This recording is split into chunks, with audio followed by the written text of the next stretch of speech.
여러분, 오늘도 하나님의 은혜와 사랑과 축복과 또 평강이 여러분 모두에게 함께 하시기를 기도합니다. 친구 여러분, 갑자기 이런 사진이 나왔네요. 오늘은 여러분에게 한국의 유명한 인물인 이순신 장군 이야기를 잠깐 해드릴게요. 이순신 장군은 지금부터 450년 전, 그러니까 대한민국이라는 지금 이름이 되기 전 조선의 해군 장군이었어요. 지금의 서울의 가장 중심부인 광화문 사거리에 이순신 장군 동상이 있고요. 또 일본이 조선을 침략한 임진왜란 때 거북선을 개조해서 강하게 만든 것으로 유명하죠. 또 이순신 장군의 얼굴이 한국에서 사용하는 돈에 얼굴이 새겨져 있는 존경받는 인물이에요. 여러분 아마 거북선은 많이 아실 것 같아요. 그죠? 그리고 심지어 조선을 침략했던 일본의 해군 사령관도 역사상 최고의 해군 사령관은 동양의 이순신과 서양의 넬슨이다. 그러나 영국의 넬슨은 인간적, 도덕적인 면에서 이순신에게 떨어지는데, 이순신은 다만 조선이라는 작은 나라에 태어났다는 이유로 서양에 잘 알려지지 않았을 뿐이다 라고 하였어요. 오늘은 이순신 장군이 했던 많은 이야기들 중에서 한 가지를 여러분들과 나누고 싶어요. 이순신 장군이 모두 승리했던 23번의 전투 중에 가장 유명한 전투 3개가 있어요. 어떤 사람은 23번보다 더 했는데 40번, 45번까지 얘기하는 사람들도 있어요. 그런데 이순신 장군은 모든 전쟁에서 패한 적이 없어요. 근데 그 중에서 가장 유명한 전투 3개가 있어요. 한산도 대첩, 명량 대첩, 그리고 노량 대첩. 여기서 대첩이란 말은 무슨 말이냐면 크게 전쟁에서 승리한다라는 뜻이에요. 마지막으로 그 노량진이라는 바다에서 싸운 전쟁에서 아쉽게도 이순신 장군은 큰 승리를 눈앞에 두고 전사했어요. 돌아가셨어요. 그렇지만 그 중에서도 두 번째 명랑해전에서는 이순신 장군은 전함 13척만 가지고 일본 전함 133척, 무려 10배가 넘어요. 그죠? 13척의 배로 일본의 133개의 전함과 싸워서 진짜 이겼어요. 그때 뭐라고 하냐면 이순신 장군이 굉장히 유명한 말을 했어요. 너희가 죽고자 하면 살 것이고 살고자 하면 죽을 것이다 라고 말하며 격려했어요. 그러자 그동안 두려움에 떨고 있었던 부하들이 이순신 장군과 함께 불과 13척의 배로 일본군 133척을 대항해서 정말 죽기를 각오하고 싸운 결과 그 결과 일본 군함 31척을 물리치고요. 오히려 이순신 장군과 그 부하들이 무서워진 일본 군함들은 다 도망을 치고 놀라운 승리를 이끌 수 있었답니다. 여러분 그렇습니다. 비록 작은 숫자지만 그리고 힘이 없고 보잘것없어 보여도 정말 정신을 바짝 차리고 죽음을 무릅쓰고 싸울 때에 그 어떤 상황도 이기고 또 승리를 이끌어낼 수 있는 보여주는 좋은 사례라고 할 수 있을 것 같습니다. 그런데 여러분, 예수님께서도 이미 오래전에 비슷한 말씀을 하셨던 것 아시나요? 마가복음 8장 35절에 보면 제자들에게 누구든지 자기 목숨을 구원하고자 하면 잃을 것이고 또 누구든지 나와 복음을 위하여, 그러니까 예수님과 복음을 위하여 자기 목숨을 잃으면 구원하리라 라고 말씀하셨어요. 이순신 장군보다 1500년 전에 예수님께서 이미 그 진리의 말씀을 하셨다니 여러분 놀랍지요? 여러분들도 성경 말씀을 많이 읽어서 정말 그 진리의 말씀들 많이 배워서 지혜로운 어린이가 되고 또 훌륭한 리더들로 자라났으면 정말 좋겠습니다. 그런데 여러분 오늘 보니까 자기만 혼자 살려고 도망가려고 했다가 마음을 바꿔먹은 야곱의 이야기가 여기 나와요. 그죠? 오늘 이야기가 야곱에 관한 이야기예요. 우리 한번 들어볼까요? 여러분, 아브라함과 사라의 아들 누군지 다 기억나시죠? 네, 웃음이라는 뜻을 가진 아이작. 그죠? 이삭. 기억나시죠? 그럼 이삭은 그 아내 리브가 또는 레이첼, 영어로는 또는 레베카 뭐 이렇게 설명을 하긴 하는데 아내 리브가의 이삭과 리브가의 아들은 누구일까요? 네, 맞아요. 오늘 본문에 나오는 에서와 제이콥이에요. 에서는 형이고 제이콥은 동생이에요. 근데 둘이는 쌍둥이에요. 쌍둥이 브라더예요. 에서라는 이름의 뜻은 붓다, 레드, 그리고 털이 많다 라는 뜻이 있고요. 그는 태어나면서부터 얼굴이 붉고 몸에 털이 많았기 때문에 이름이 그렇게 붙여진 것 같아요. 그리고 야곱은 태어나면서부터 형의 발꿈치를 꽉 잡고 나온 거예요. 그래서 발꿈치를 잡았다 또는 속이다 이런 뜻을 가지고 있는 이름 뜻이 제이콥이에요. 그런데 야곱은 이름을 그렇게 지어 주었기 때문인지 어릴 때부터 굉장히 조용하지만 아주 이렇게 클레버했던 것 같아요. 좀 나쁘게 얘기하면 교활하다고 해야 되나?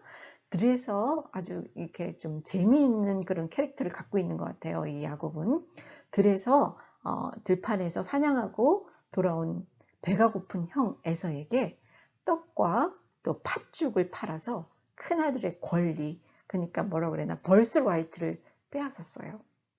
그 당시에 이제 성경적인 시간대에서는 이 맏아들, 그러니까 올디스트 선의 이 벌스라이트는 굉장히 중요한 거였었어요. 그 가정의 축복을 이어가는 그런 거기 때문에 그 사람들은 굉장히 중요하게 생각했던 거였는데 에서는 그 중요한 것을 배가 고픈 나머지 어처구니 없이 동생에게 넘겨버린 거예요.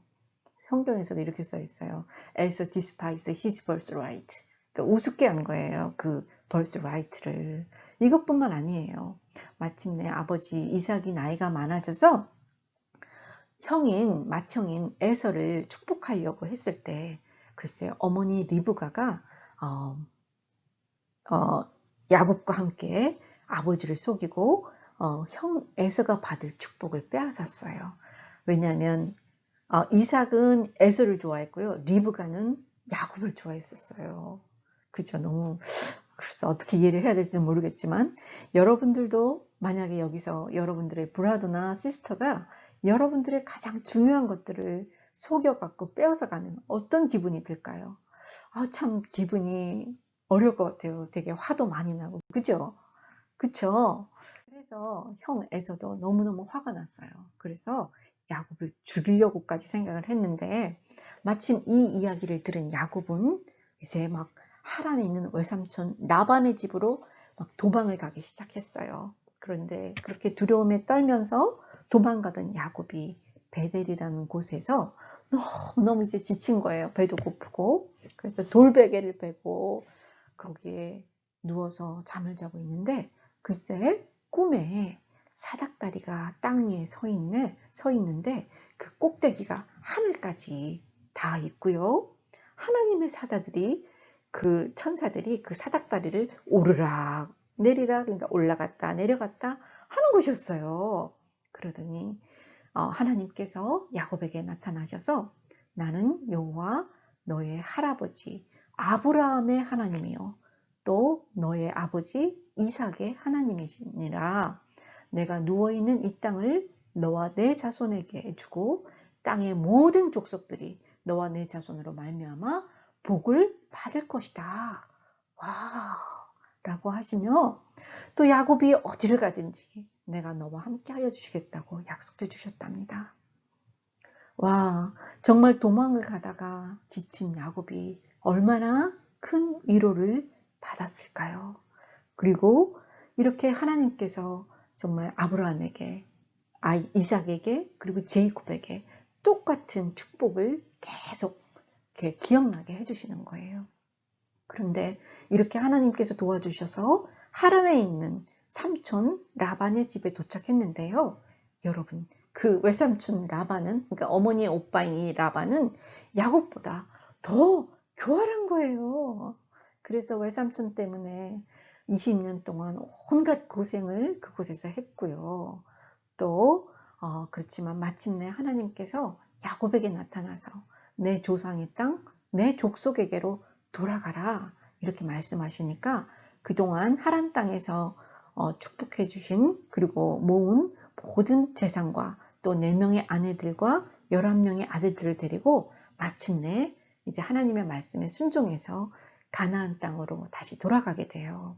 그런데 가면서 형 에서가 혹시 나타나서 복수를 할까봐 너무 가면서도 마음이 불안하고 걱정이 많이 된 거예요. 근데 그때 하나님께서 하나님의 군대, 즉 마하나임을 보여주시고 또 야곱에게 하나님께서 함께하여 주심을 이렇게 가르쳐 주시면서 걱정하지 말아라 이렇게 하면서 격려를 해주신답니다.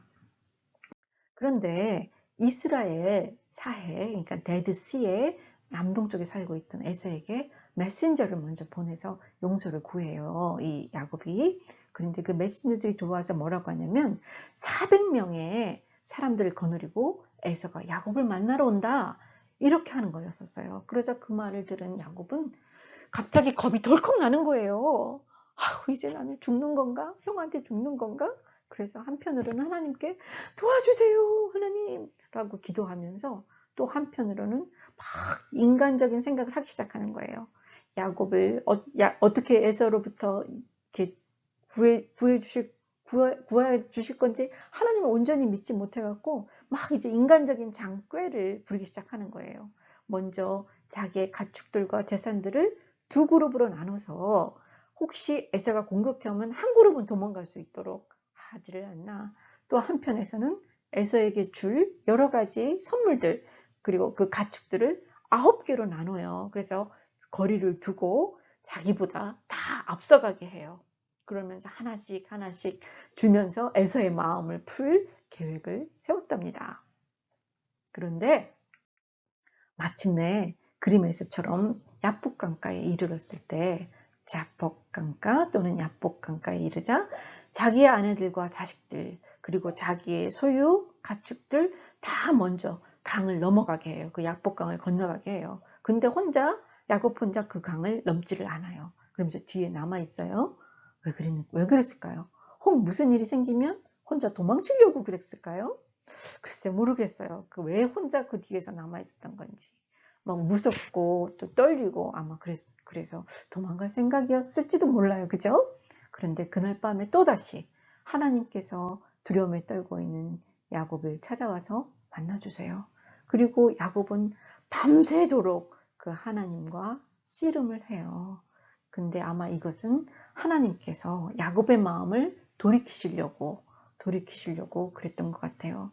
하나님께서는 야곱을 이길 수가 없을까요? 아니에요. 하나님은 야곱을 충분히 이기기도 남을 수 있지만 야곱의 마음을 바꾸도록 계속해서 옆에서 같이 씨름을 해주신 거예요. 그러면서 아침이 되기 전에 결국 그 마음이 바꾸어 먹지 않자 야곱의 마음이 바뀌지 않자 그 야곱의 허벅지 관절을 쳐서 절름발이가 되게 하셨어요. 그러자 이제 쩔뚝쩔뚝 다리를 절게 된 야곱은 이제 자기 힘으로 도망칠 수가 없으니까 마침내 야곱은 하나님께 매달리기 시작했고요.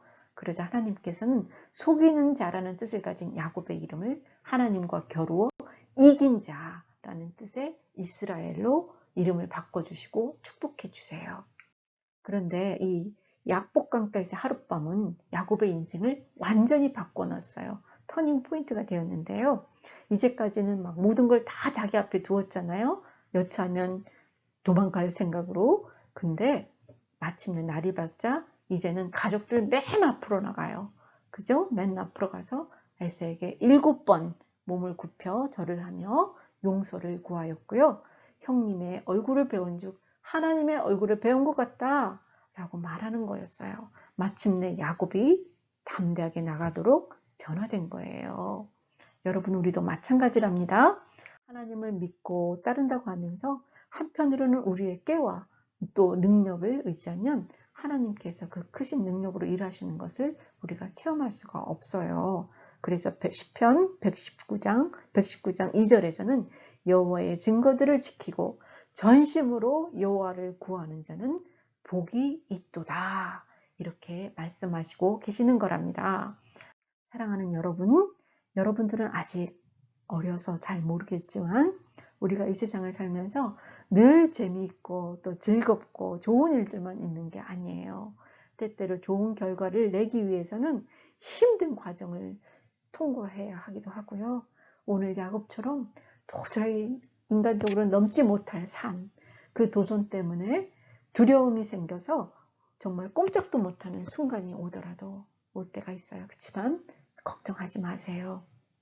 첫 번째는 하나님께서 그 자리에 찾아와서 우리를 만나주시고 안아주시고 또 힘을 주시기 때문이랍니다. 그리고 두 번째는 더 이상 우리의 생각이나 또 우리의 능력을 의지하지 않을 때 하나님은 그의 능력으로 그 어려움을 극복하게 도와주시고요. 마침내 우리의 믿음을 키워주시고 하나님의 축복을 누릴 수 있도록 부어주신답니다. 사랑하는 여러분, 우리 능력의 하나님, 또 약속을 이루시는 그 하나님만을 의지하고 승리하는 삶, 하나님께 영광을 올려드리는 삶을 살지 않으시겠습니까? 네, 여러분 모두가 다 하나님만 의지하고 나아가는 모든 우리 KPCM 친구들이 다 되기를 정말로 전도사님이 소망하며 기도합니다.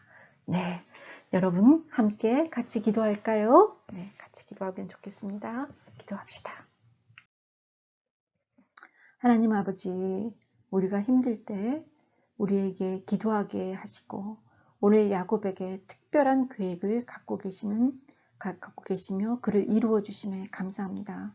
또한 우리 각자에게도 하나님의 특별한 계획이 있음을 잊지 않게 해주시고 하나님의 자녀답게 또 그 복을 누리고 또 그 복을 세상 가운데로 흘려보낼 수 있도록 우리를 사용하시고 또 단련시켜 주세요.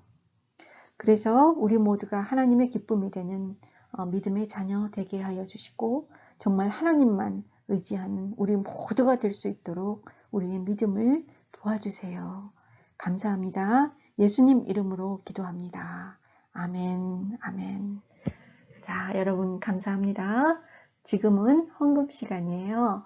여러분들 헌금을 모았다가 부모님 편에 교회로 보내주시면 감사하겠습니다. 그래요. 네, 설교를 마치도록 하겠습니다.